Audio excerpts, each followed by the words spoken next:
こんにちは。ウェルネスキッチンの関口彩子です。今回は前編後編に分かれて腸活塾というテーマでお届けしてまいります。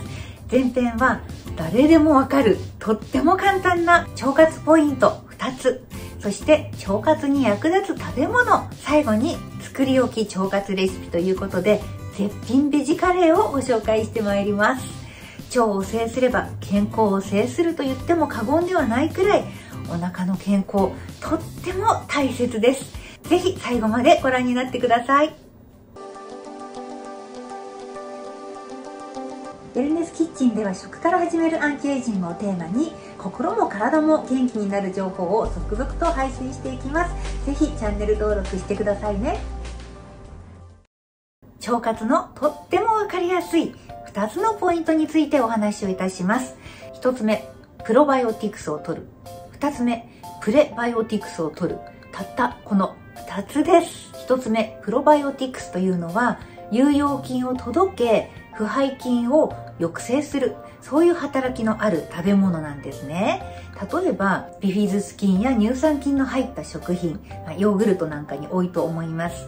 そして納豆やお味噌、酒粕など納豆菌や麹菌などを使って発酵させた食べ物、ぬか漬けとかお味噌とかお醤油とか発酵で作っているもの、いろいろあると思います。そのようなものに含まれる善玉菌ですね。そういったものを取ることによって生きたまま届く善玉菌もあれば、調理などによって死んでしまって届く善玉菌もありますけれども、数日間お腹の中に滞在することで腸内環境を整える効果があります。死んでしまったら意味がないかって思う方もいらっしゃいますが、もちろん発酵の過程で様々な栄養を作り出すというところでも、もうお役目終了でもいいんですが、死んでしまった菌ですら役立つよということなんですね。2つ目、プレバイオティクスというのは善玉菌を育てる食べ物のことを言います。具体的には食物繊維やオリゴ糖が挙げられます。食物繊維というのも2種類あって、不溶性食物繊維というのは便の傘を増したり、腸壁を刺激することで便通を流したりという役割があります。そしてもっと重要なのが水溶性の食物繊維です。水溶性の食物繊維は糖や脂質の吸収を抑える効果がありますので、血糖値の急上昇を抑えたり、余分な脂肪を吸収するのを防いでくれる効果もあります。さらに有害物質を吸着して外に出すという働きもあります。また腸内の善玉菌の餌にもなるので、善玉菌を増やすのに役立つんですね。もう一つ、腸内の善玉菌の中には短鎖脂肪酸というものを作り出す菌がいます。短鎖脂肪酸が増えるということは様々な健康効果が期待できるんですね。ぜひ腸活についてこちらの動画も合わせてご覧になってみてください。このプレバイオティクスという善玉菌の餌になる食物繊維を豊富に含んでいる食材というのは、野菜や果物、未生成の穀類、特にもち麦や大麦には多くの水溶性食物繊維が含まれています。その他さつまいも、こんにゃく、海藻類、豆類などにも多くの食物繊維が含まれます。プレバイオティクス、プロバイオティクス、この両方を意識して取っていただくことで腸内環境を改善するのに役立ちます。難しいことなしですよね。ぜひこの2つの食品意識してみてください。腸を健康にするベジカレーの材料はこちらです。ご覧ください。もう腸にいいものだけで作っていきます。まずですね、ベースになるのがトマトの水煮とヨーグルトです。ヨーグルトはね、ぜひビフィズス菌のヨーグルトを選ぶといいと思います。具材の方、玉ねぎ、きのこ、これは平茸です。そして切り干し大根、りんご、大豆、蒸したものですね。大豆の水煮やひよこ豆でも大丈夫です。味付けの方、発酵食品のお味噌です。そしてカレー粉、ニンニク、生姜ですね。おろしたものをご用意ください。ルーは一切使わない、本当に健康的な材料だけで作っていくカレーです。今回はですね、りんごを皮ごと使いたいと思います。ちょっと皮ごと使うのに抵抗があるという方におすすめなのが、少しね、お水を溜めておいて、で、こちらです。私がとってもお気に入りで使っている愛用品。ちょっとパパパパーっと振ります。ホタテの貝殻が原料で小性カルシウムというものなんですね。食品由来のものなんでね、概要欄に販売リンクも貼っておきますのでね、ぜひご覧になってみてください。とってもおすすめです。よく洗います。汚れだけではなくてね、農薬とか、あと除菌もしてくれるのでね、食べ物もとっても安心です。ついでに玉ねぎも洗っちゃいます。玉ねぎの皮からこんなに色素が出てきました。これケルセチンなんですけど、強アルカリ性なので汚れも落ちるんですけど、こういうね、皮からも色が出るぐらい、ちょっともう普通のお水じゃないんですよね。こんな感じで玉ねぎのね、これケルセチンの色なんですけどね、こんなに色が出てきました。で、さっとね、水洗いして、これで完了です。ベースになる玉ねぎとリンゴをカットしていきます。リンゴには水溶性の食物繊維、ペクチンというものを多く含んでいます。煮込み料理なんかの甘み付けにね、リンゴを使っていただいてもいいと思います。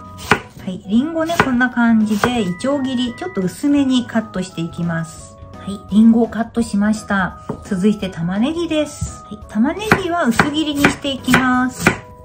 玉ねぎにはオリゴ糖といって、腸内細菌の餌になる糖質ですね。豊富に含んでいるお野菜です。はい、そして切り干し大根なんですけど、さっと水洗いして、で、ぎゅっと絞りました。長くお水につけてしまうと、水溶性の栄養素が逃げ出してしまうので、本当に表面さっと洗うだけで結構です。そしてキノコ類、これは今回平茸使います。食べやすい大きさにバラバラにしておきます。キノコはお好みのキノコ何でも結構です。1パック程度ご用意ください。今回作り置きなんでちょっと多めに作っていきたいと思います。これから具材炒めていきますけれども、米油適量入れていきます。大さじ2杯分ぐらいですね。オリーブオイルでも結構です。オレイン酸の多い油は腸の蠕動運動を促すのに役立ちます。玉ねぎ、りんごを一緒に炒めていきます。玉ねぎとりんごがカレーの旨味になったりベースにもなったりします。本当にヘルシーです。お水は一滴も使いません。少しね、かき混ぜながらちょっと放置しているとだんだん火が通ってきました。そこの部分にね、お水も出てきています。玉ねぎとりんごからのね、水分なんですね。はい、こんな感じでしんなりしましたので、ベースになる他の材料を加えていきます。トマトの水煮です。フレッシュトマトを使っていただいてももちろん結構ですが、水煮トマトにはリコピンやベータカロテン豊富に含まれてますので、より栄養価は高く仕上がります。ヨーグルトです。このヨーグルトが入ることでね、カレーが爽やかに、そしてまろやかに仕上がります。おろしにんにくです。おろし生姜です。カレー粉が入ります。カレー粉の量は辛さもし苦手な方は少し少なめにしていただくなど調整してください。お味噌です。はい、火ちょっと弱めにしますね。で、具材です。こちら切り干し大根です。もしね、長いものとか混じってるようでしたら、少し短めにカットしてから使っていただいてもいいと思います。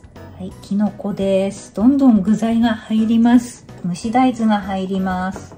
かなりね、具材が多いので、本当にね、お鍋がいっぱいになってしまいました。はい、あとは蓋を閉めて弱火でコトコト20分程度煮ていきます。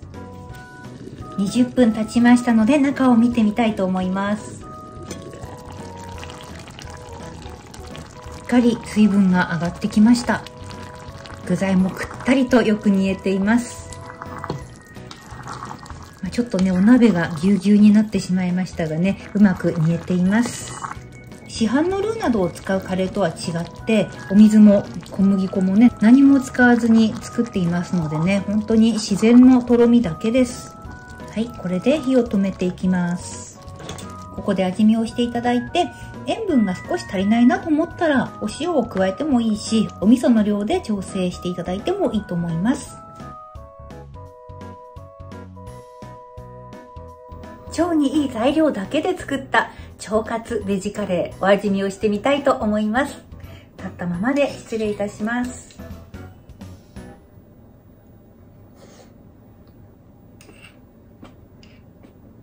これ本当に驚くほど美味しいです。素材の味だけでこれだけ決まるのかっていうぐらい、りんごの甘さだったり、切り干し大根やお味噌の旨味、そしてトマトやヨーグルトの爽やかさ、これらが本当に一体となって最高の美味しさに仕上がっています。これだったらご飯で召し上がっていただいてももちろん合うし、パンと合わせてもいいと思います。おかずとしてカレーだけで召し上がっていただいてもいいと思います。本当に体にいい材料だけで作ってますので、ぜひお試しください。今回は腸活塾ということで、とってもわかりやすい腸活のポイント2つご紹介しました。プロバイオティクスといって、善玉菌として腸に届いて滞在している間に腸内の善玉菌の働きを助けてくれる食べ物。そして2つ目、プレバイオティクス。腸内善玉菌の餌となるもの。餌となるということは善玉菌が増えるということです。これら2つの食べ物を意識していただいたカレーご紹介しました。具材などは冷蔵庫にある食材でアレンジしていただいてもいいと思います。お肉やお魚、エビなんかを加えていただいてもまた美味しいと思います。ぜひお好みでアレンジを楽しんでみてください。最後までご覧いただきありがとうございました。それでは後編でお会いしましょう。